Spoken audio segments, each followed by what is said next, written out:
De volta com o programa Falando Sério, hoje, entrevistando o candidato a deputado estadual, Buba Germano.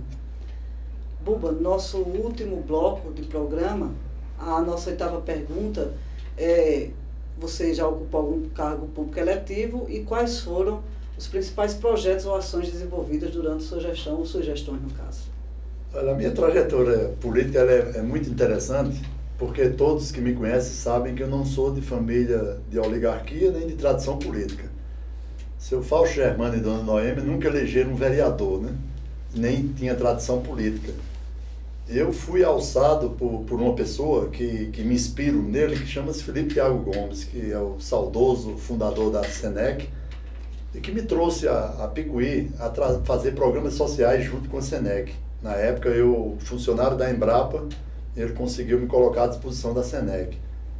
E evidentemente que por esse conhecimento de políticas sociais estabelecidas por Dr. Felipe com a SENEC na nossa região, evidentemente que me despertou também a questão de ordem política. Poderia repetir, um dos primeiros trabalhos que fiz aqui foi o mutirão do Cenecista, 40 casas construídas em verdadeiro mutirão. Eu lembro de Lourdes Cunha sendo pedreira, né? Lembro das pessoas participando efetivamente da construção daquelas casas. A partir daí foi despertado o sentimento de política, e eu digo até que papai era socialista, porque era um homem analfabeto, mas que gostava muito de fazer o bem ao povo. Time de futebol, de estudante, quando chegava, ele acolhia, quando passava em contas de estudante, pagava a alimentação. Então era uma pessoa que tinha esse sentimento. Eu fui criado com essa formação, e a partir daí, Fabiana, eu tive a oportunidade de ser vice-prefeito na nossa cidade, de Dr. Sebastião Tiburcio, e comecei a construir minha carreira política. Já em 94, apresentamos candidatos diferentes, a deputado estadual e federal, e começamos a ter sucesso. 96, não tinha reeleição ainda, nós conseguimos colocar o professor Renan como vice do Dr. Balduino, que foi também convocado para ser secretário de Educação. Infelizmente, a visão política da época não podia crescer, arranjaram um grande defeito para mim e Renan. Cuidado com esses homens, que eles são inteligentes. Acho que foi o defeito que conseguiram arranjar para a gente. Renan saiu da Secretaria de Educação como vice-prefeito. Em 98, nós rompemos com esse grupo político e coloquei meu nome à disposição para deputado estadual, e tivemos sucesso aqui na nossa cidade, fomos majoritário. Fiquei na 4ª suplência de deputado estadual pelo PSDB. 2000, o professor Renan concorreu à eleição municipal contra a reeleição de Balduino, nós perdemos a campanha com 2.045 votos. E 2004, eu fui o candidato contra o candidato Dr. Balduino e tive a felicidade de ser escolhido, eleito em 2004 prefeito. Ao longo de 2005 até 2012, Fabiana, eu me orgulho muito porque eu peguei um município com grandes dificuldades do ponto de vista financeiro, com salários atrasados, com débitos com INSS, com Instituto de Previdência, com SAELPA, com CAGEPA. Só para se ter uma ideia, em 2005, como gestor, eu tive que pagar 17 salários em um único ano. E fizemos um planejamento estratégico. A partir de 2006, o município começou a reagir já com resultados do equilíbrio financeiro, porque só se trabalha se tiver equilíbrio financeiro. E aí eu poderia citar algumas estratégias importantes para o município de Picuí, que foi um calendário de pagamento intercalado juntamente com fornecedores e com a folha do governo federal. Isso promoveu uma distribuição de renda a cada decênio durante o mês. Então isso foi muito importante, uma estratégia importante. Não sufoquei o município com excesso de funcionários, tive muita cautela. Só para se ter uma ideia, ao longo de 8 anos, nós crescemos 6% no número de funcionários depois de fazer um concurso público. Então, o município de Picuí é enxuto do ponto de vista de pessoal, há um equilíbrio financeiro, uma folha compatível com evidentemente que você vai crescendo os serviços e vai precisando de mais gente. Isso aí é uma realidade. Então, essa experiência administrativa do contato diretamente até com uma política diferente para os padrões do que era a nossa cidade, de mais assistencialista, e eu pensei mais em obras estruturantes. Então, nos 10 anos, nós temos muito que mostrar, na última década, o crescimento de Picuí, do ponto de vista econômico, do ponto de vista social, do ponto de vista de educação, de agências bancárias, enfim. A cidade está preparada para, numa segunda oportunidade a um governador que assim entende, ela dá um salto de qualidade em termos de algumas outras coisas que nós somos já que sabemos as deficiências. Acho que a gente tem que lutar muito para que o nosso potencial de natural, da cultura, de espaço, de inscrições rupestres, enfim, que temos um potencial muito grande na pessoa de escritores, de jornalistas, de artistas, da cultura em si, resgatar isso aí, Fabiana, através do turismo, certo? Então, acho que é transformar o que nós temos de bem, e nós conseguimos criar essa grife de Picuí, terra da carne de sol, e agora a gente precisa avançar em quê? Na parte estruturante de receptivos. Nós precisamos de hotel de boa qualidade em Picuí, né? Então, a cidade ela está preparada para receber investimentos da área empresarial para que possa fortalecer essa rede de crescimento. Então, minha experiência política e trajetória foi essa.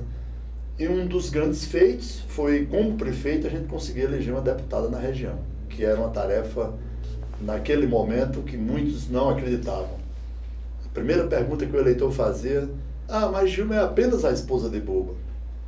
Ah, só tem 2 prefeitos apoiando. Mas ela saiu praticamente eleita do Curimataú. E quando você se referiu aos números que eu tinha, o planejamento, eu digo mais, não acertei Campinas e João Pessoa, não. Curimataú foi previsto 15.400 votos para ela, ela teve 15.360. Por quê? Porque isso foi monitorado, evidentemente que não é com uma varinha mágica, é planejamento, são pesquisas de que a gente tem o poder de fazer uma previsão otimista, realista e pessimista também. Exato.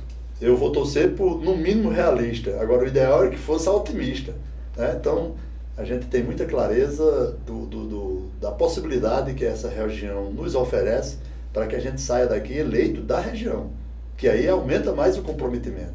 Evidentemente que eu não vou dizer que nós estamos muito bem no Vale do Mamanguape, nós vamos duplicar a votação de Gilma e João Pessoa, em Campina Grande também, e a FAMUP me permitiu com que eu tenha um pinga nos 223 municípios, de pessoas que conhecem o trabalho em defesa do fortalecimento do município. Essa bandeira eu não abro mão, Fabiana, isso faz parte da minha vida e da minha história. Perfeito. Buba, você inclusive já elencou alguns projetos que pretende apresentar, ser eleito, mas eu gostaria que você intensificasse mais. A nossa penúltima pergunta é: cite 5 projetos que pretende apresentar, ser eleito, e explique de onde virão os recursos para implementá-los. Vamos por parte. O primeiro dele, fortalecimento da rede de saúde pública. E aí os recursos são tripartite, ele vem da União, Estado e o município. Para o povo entender que a saúde hoje ela é compartilhada.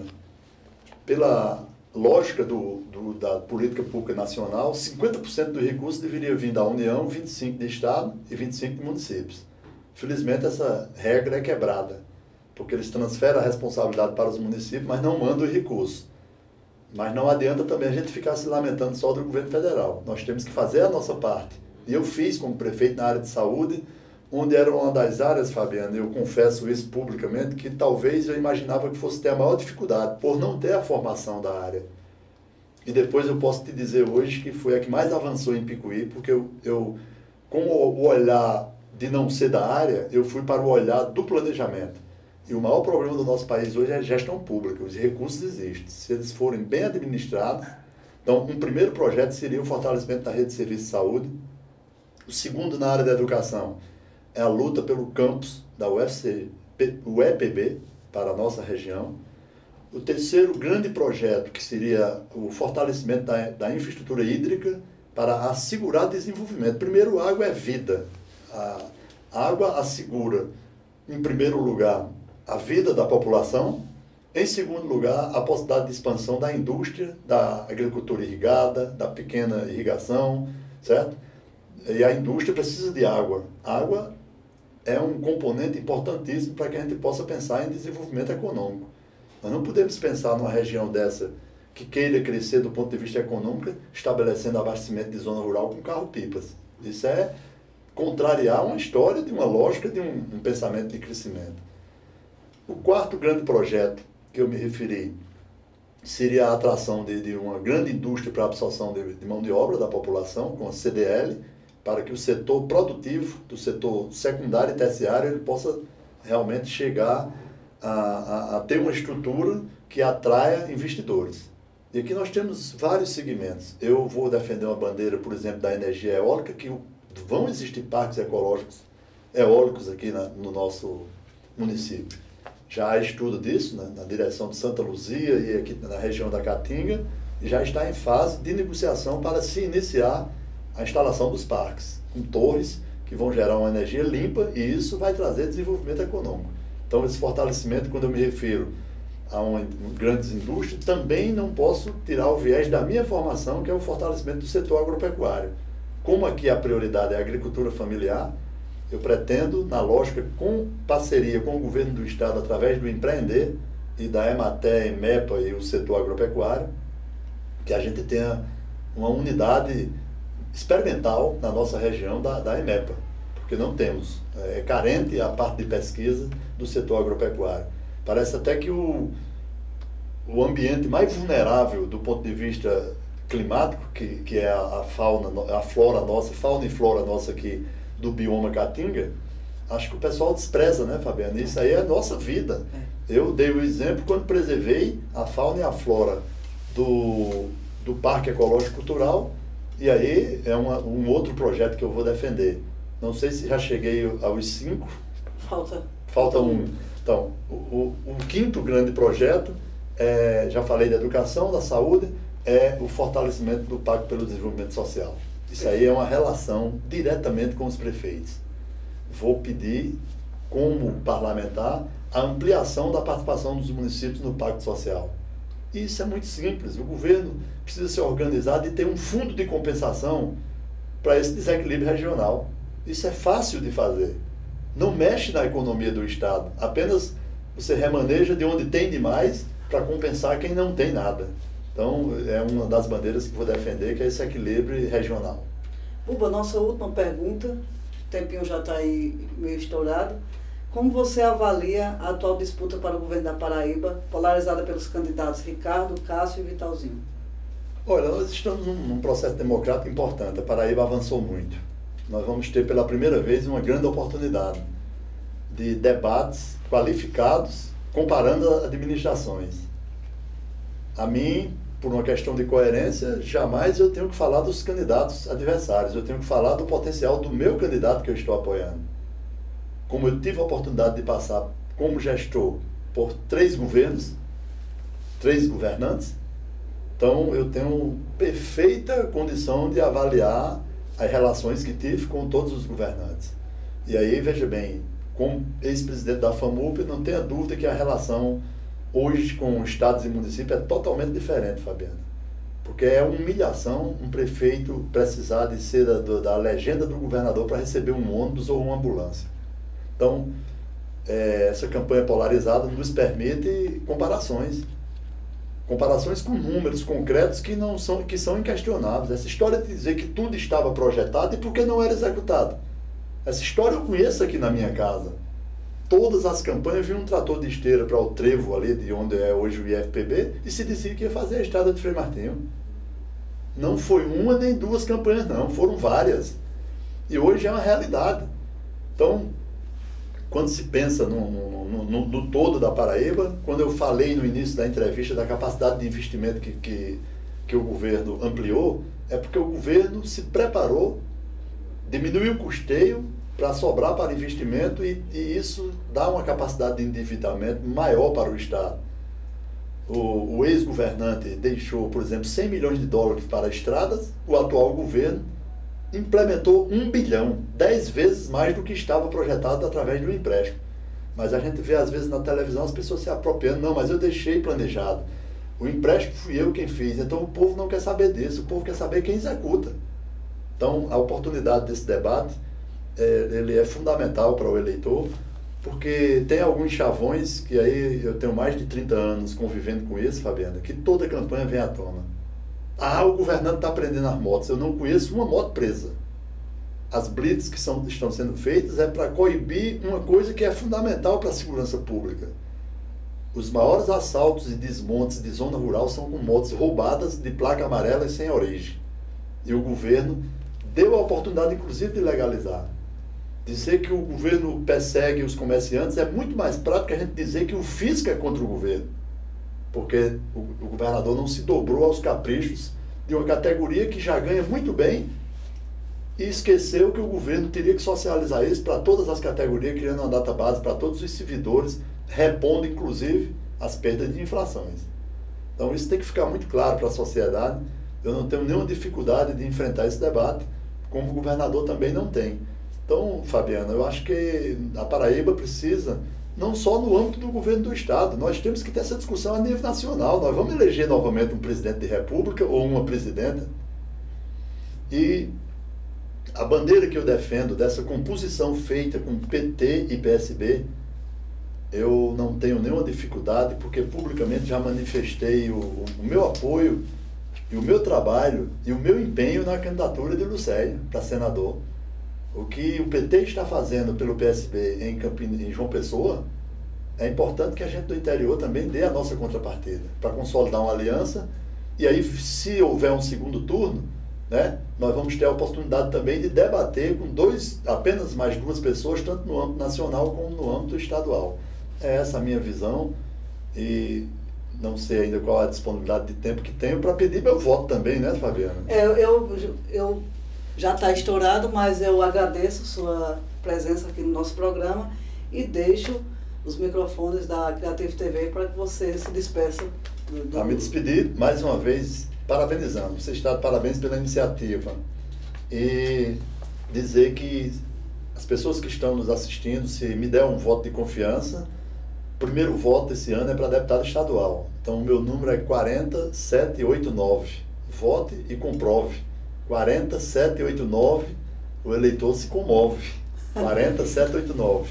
Agradeço a atenção, parabéns pelo trabalho e vamos dar essa contribuição. Você está fazendo uma ação importantíssima para o crescimento da nossa região. Falando sério, acaba assim a sua série com os candidatos a deputado estadual da região. Os nossos microfones, o programa continua aberto para caso até os candidatos a governador quiser participar do nosso programa, é só entrar em contato conosco. Hoje encerramos com a participação dos 4 candidatos que foram convidados. E nós é quem agradecemos a eles e quem agradecemos também à democracia em nossa região.